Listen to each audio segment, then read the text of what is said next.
Hi, do you love mid-century modern homes like I do? Would you like to learn more about them? And do you want to learn how to sell or buy mid-century modern homes? Then keep on watching.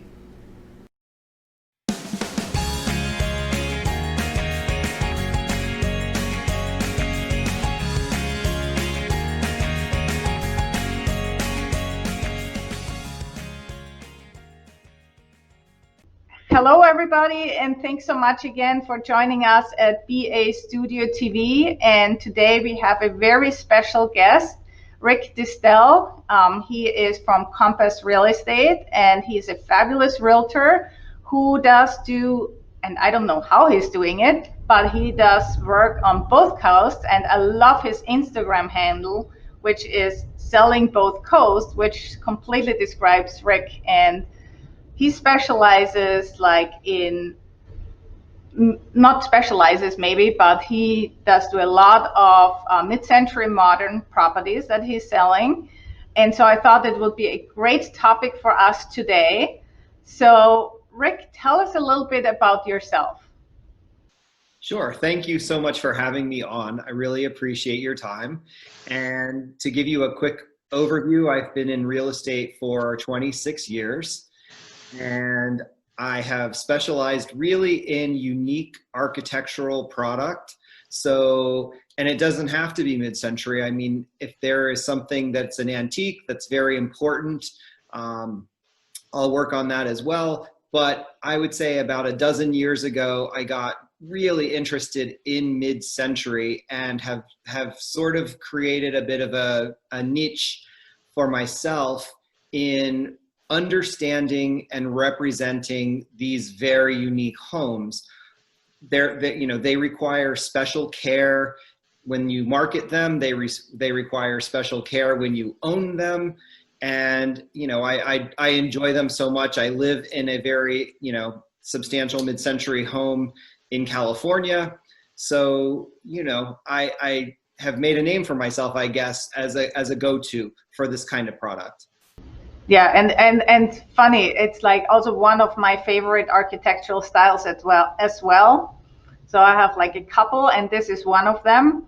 So I am so happy to hear that you're specializing in that. And I know it is also challenging, not just being in the mid-century modern world, but also selling like on two coasts. So tell us like which locations you're servicing. Sure. So about 9 years ago, I've always loved Palm Springs, California. And about 9 years ago, I purchased a home out there, really just intending to be able to spend the coldest months of the year there. But because I'm a real estate guy, I realized that I would like to sell there as well. So I got my license out in California. And when I am there during the winter season, it's actually perfect timing because Connecticut season has slowed down usually in the winter. So I pick up my business by selling, on the West Coast during the winter time. And you would be amazed at how many people I work with who actually have homes in both places, New York area, and then also out on Southern California. So it was actually a natural fit, and it's worked very well. I have teams that support me in both locations. So if I'm physically not in California, I've got a fantastic team that supports me when I'm not there. And, that really was put to the test earlier this year with COVID, because I normally would have come back to Connecticut in March or April. And I actually stayed in Southern California until June. But I was able to sort of direct my business from the phone and the computer and have my support team here showing properties. And it was really a seamless experience for the clients. It really works. No, that's great. And it's so important to have a team in real estate who can help you out and be together as a whole rounded well-being to servicing our clients, because it's such a people-driven industry. And all that client service is really number one importance for both you in real estate as well as us in staging. So it's very, very crucial having that team behind you. So how would you define for our audience like what a mid-century modern home is? Most people are familiar with it, but I would like to hear it from you as well as a little summary. So, mid-century is basically exactly what it says. Anything that was built sort of in the 50s, 60s, sometimes into the early 70s, always gets lumped into mid-century architecture. But there were so many important architects who defined that period. And lots of them were regionalized. For example, you may have a William Kreisel, who was very popular in Southern California, a Charles Dubois, who was popular in Southern California. And then you had people who kind of spanned the country, like Richard Neutra. While Neutra was based in California and is best known for his California architecture, he did get some commissions here on the East Coast, including 3 that we're aware of in Connecticut. So really it's that kind of architecture.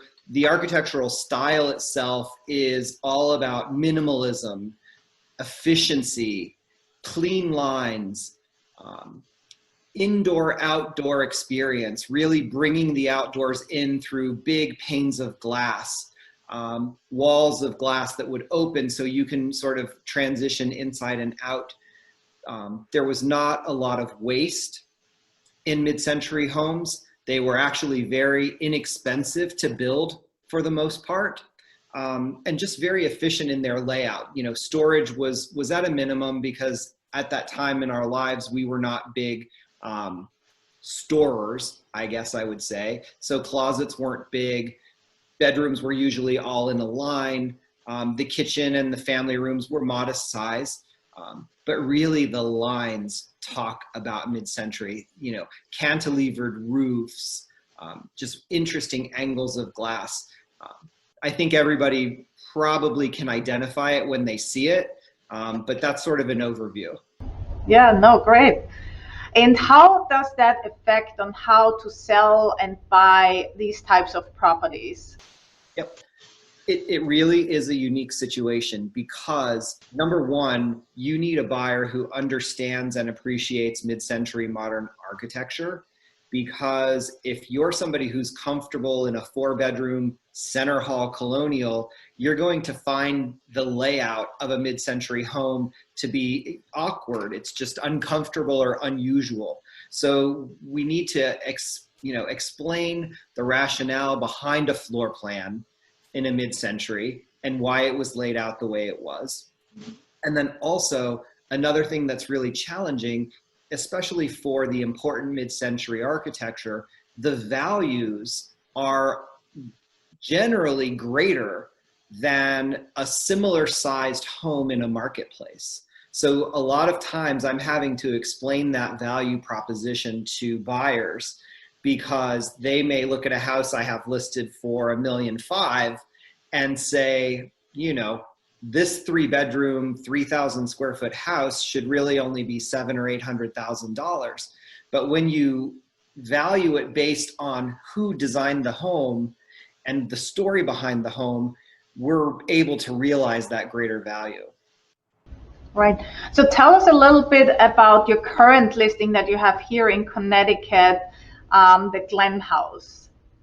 Yes. I would love to hear about that. I can't wait. I saw this online and I fell in love with it. And I said, I have to interview Rick about that. Excellent. Well, I love to talk about the Glen House, actually. So it's really good. And like I said, Richard Neutra, really well known for his platform style of architecture on the West Coast. It really lends itself to that Southern California and even Northern California vibe. So like I said, he did 3 homes in Connecticut.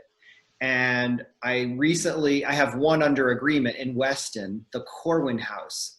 And when that went on the market, I was approached by the owners of Glen House. Glen House is in Stamford.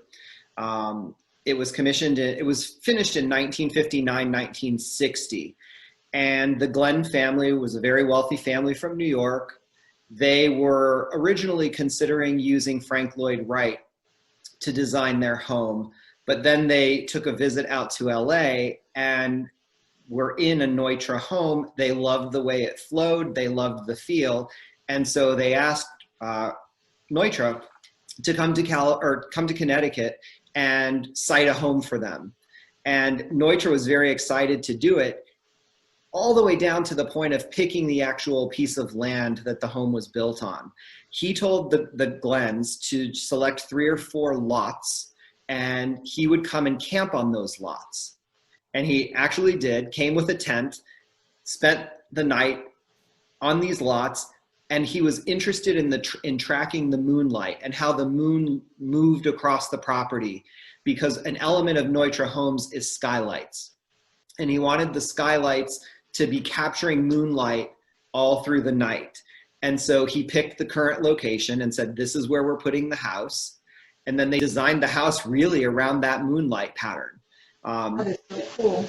Yeah, no, it's fantastic. And so the current owners have owned the house for about 15 years. And the home was in need of repair when they purchased it. And they have been so committed to restoring this home to its glory, and even expanding. They did expand the footprint a little bit, but they did it very much listening to Neutra's voice. And they spent a lot of time at the Neutra archives in UCLA, looking at his original plans, his original notes. And there were things that were cut from the Glen House for budget concerns from the Glens that Neutra really wanted in the house. And so my current owners actually brought those details into the house. Things like higher door heights. They had been shrunk by the Glens for budget. They've taken back up. The cladding on the house had been all cedar because that was a budget concern. Although we discovered that Neutra, my owners discovered that Neutra really wanted some cedar and then some white plaster to give sort of an element of, contrast. So when they did their work, they included those white paneling that Neutra really wanted. So even though they did expand the house a little bit, they really kept true to his style. The home is just, it's remarkable. And I mean, it gives me butterflies to even walk inside this home. Oh, I would love to see it, Rick. Do you have an open house? We don't do open houses at that home, unfortunately. It's all by appointment. Yeah, no, I understand. So is there anything else? Like, oh, you know what? What I found out, I didn't know that Richard Neutra, he is actually Austrian heritage. Yes. And I'm from Austria. So, that's why you like his work? Maybe that's probably it. So, is there anything else that you would like to share with us today?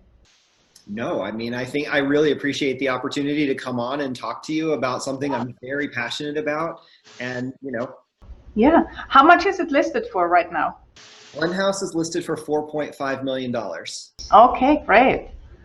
And where can people reach you if they're interested in the property or have a MidCentury Modern or any other real estate that they would like to contact you for? How can they get hold of you? Very easy to find me. You can just look at the Compass website and type in my name and I'm right there. Do you have like an email address or and phone number? Yep. So you can reach me by email at rick.distel, Distel, at compass.com. And my phone number is area code 646-417-2720. Awesome.